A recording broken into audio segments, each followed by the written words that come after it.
Hello friends, dynamics के आज के इस वीडियो में हम motion of two bodies connected by a string इस टॉपिक को अच्छे से समझने की कोशिश करेंगे। तो फ्रेंड्स, इस टॉपिक को समझने के बाद हम इस टॉपिक पर किस तरीके से मल्टीपल चॉइस क्वेश्चन पूछा जा सकता है उस पॉइंट ऑफ व्यू को भी आज के इस वीडियो में हम डिस्कस करेंगे। तो फ्रेंड्स, सबसे पहले हम कुछ डेफिनेशंस को समझते हैं। जो सबसे पहले डेफिनेशन है लाइट इन एक्सटेंसिबल स्ट्रिंग। हम सबसे पहले इन एक्सटेंसिबल स्ट्रिंग की डेफिनेशन को समझते हैं। किसी स्ट्रिंग को हम इन एक्सटेंसिबल स्ट्रिंग बोलेंगे अगर उस स्ट्रिंग के ऊपर आप कितनी ही फोर्स अप्लाई करो, उस स्ट्रिंग की लेंथ के अंदर कोई चेंज ना आए, तो उस स्ट्रिंग को हम इन एक्सटेंसिबल स्ट्रिंग बोलते हैं। लाइट और अगर वर्ड इसके साथ ऐड कर दिया जाए तो किसी इन एक्सटेंसिबल स्ट्रिंग को हम लाइट इन एक्सटेंसिबल स्ट्रिंग बोलेंगे अगर उस स्ट्रिंग के ऊपर जो फोर्स लगाया है उस फोर्स का मैग्नीट्यूड उस स्ट्रिंग के वेट से काफी ज्यादा हो। और फ्रेंड्स, अब हम टेंशन की डेफिनेशन को अच्छे से समझते हैं। जब हम किसी बॉडी के ऊपर फोर्स लगाते हैं किसी रस्सी या किसी स्ट्रिंग की हेल्प से, तो उस फोर्स को हम टेंशन बोलते हैं। अब हम इस डायग्राम को अच्छे से समझते हैं। ये एक स्मूथ पुली है। स्मूथ पुली बोलने का मतलब है फ्रेंड्स, इस पुली के ऊपर कोई भी फ्रिक्शन नहीं है और इस पुली पर ये दो बॉडीज हैं, ये स्ट्रिंग की हेल्प से कनेक्ट की गई हैं। और अज्यूम कर लेते हैं कि जो ये ब्लू बॉडी है इसका जो मास है वो m1 है और ये ग्रीन बॉडी है इसका जो मास है वो m2 है। और जैसा कि आप देख पा रहे हो डायग्राम से, जो m1 मास में है वो नीचे की तरफ है, तो इस बात का मतलब m1 मास m2 मास से बड़ा है।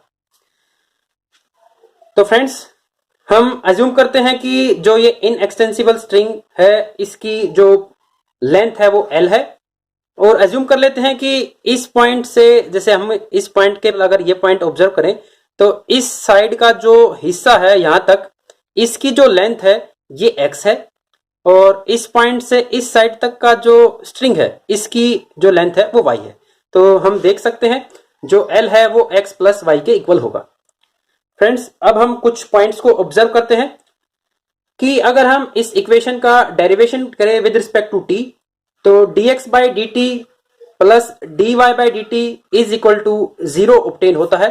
इस बात का मतलब है फ्रेंड्स, जैसे ही इन दो मास को इस पुली की हेल्प से कनेक्ट किया गया है और कनेक्ट करने के बाद हमने दोनों मास को एक बार पकड़ा है और अगर हम इन दोनों मास को एक बार छोड़ते हैं तो जो m2 मास है वो ऊपर की तरफ जाएगा और m1 मास नीचे की तरफ आएगा। तो इस बात का मतलब है ये दोनों मास वेलोसिटी को गेन करेंगे और इस इक्वेशन से हम समझ पा रहे हैं जो dx बाई डी टी है वो इक्वल होता है minus dy by D T के इक्वल। इस बात का मतलब है फ्रेंड्स, जो m2 मास जिस वेलोसिटी से ऊपर की तरफ जाएगा उतनी ही वेलोसिटी से m1 मास नीचे की तरफ आएगा।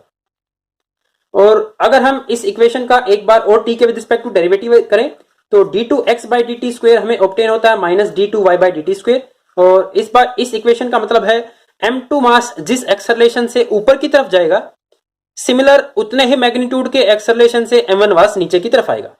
तो फ्रेंड्स, हमने इन इक्वेशंस की हेल्प से इस पॉइंट को ऑब्जर्व किया कि m1 मास और m2 मास की जो वेलोसिटीज है वो इक्वल है और एक्सेलरेशन भी इक्वल है। अब हम टेंशन को इस डायग्राम में इंक्लूड करते हैं।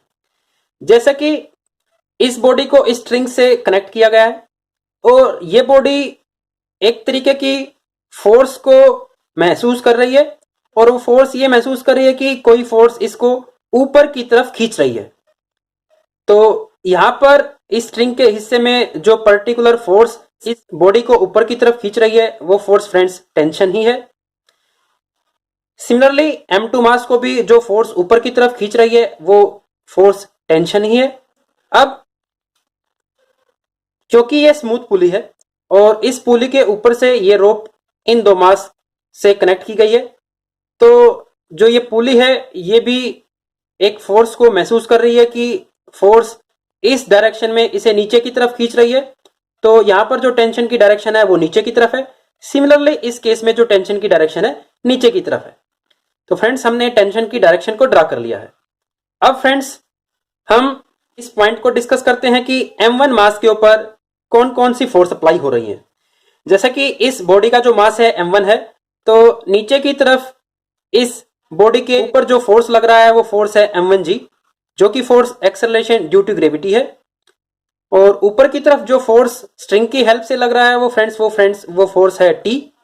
और जैसा कि हमने इन इक्वेशन से ऑब्जर्व किया, इस m1 मास के अंदर जो एक्सेलरेशन है वो नीचे की तरफ है, और उस एक्सेलरेशन को हम अज्यूम कर लेते हैं वो एक्सेलरेशन f है।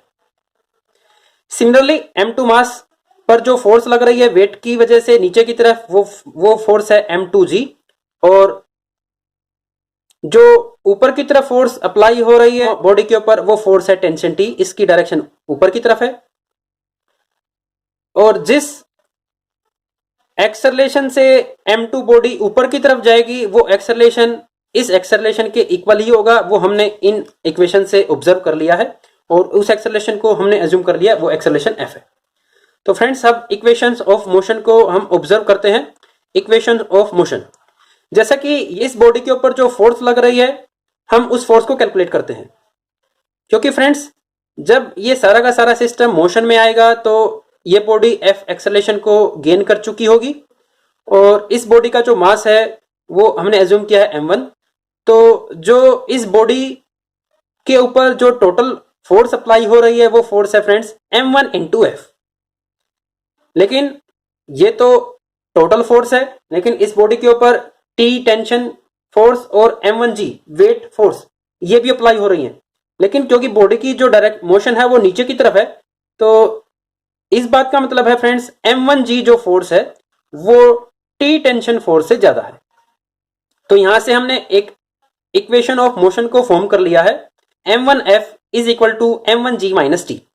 सिमिलरली दूसरे बॉडी के कोरेस्पॉन्डिंग हम इक्वेशन ऑफ मोशन को फॉर्म करते हैं। इसको हम अज्यूम कर लेते हैं फर्स्ट इक्वेशन, क्योंकि ये बॉडी ऊपर की तरफ मूव करेगी, तो उस केस में जो टोटल फोर्स है फ्रेंड्स वो है m2 इंटू एफ, क्योंकि इस केस में भी जो एक्सेलरेशन है वो सेम ही है, और वो होगा फ्रेंड्स इक्वल, क्योंकि इस केस में ये बॉडी ऊपर की तरफ जाएगी, पर्टिकुलर बॉडी के ऊपर जो टी टेंशन फोर्स है वो इस बॉडी के वेट से ज्यादा है।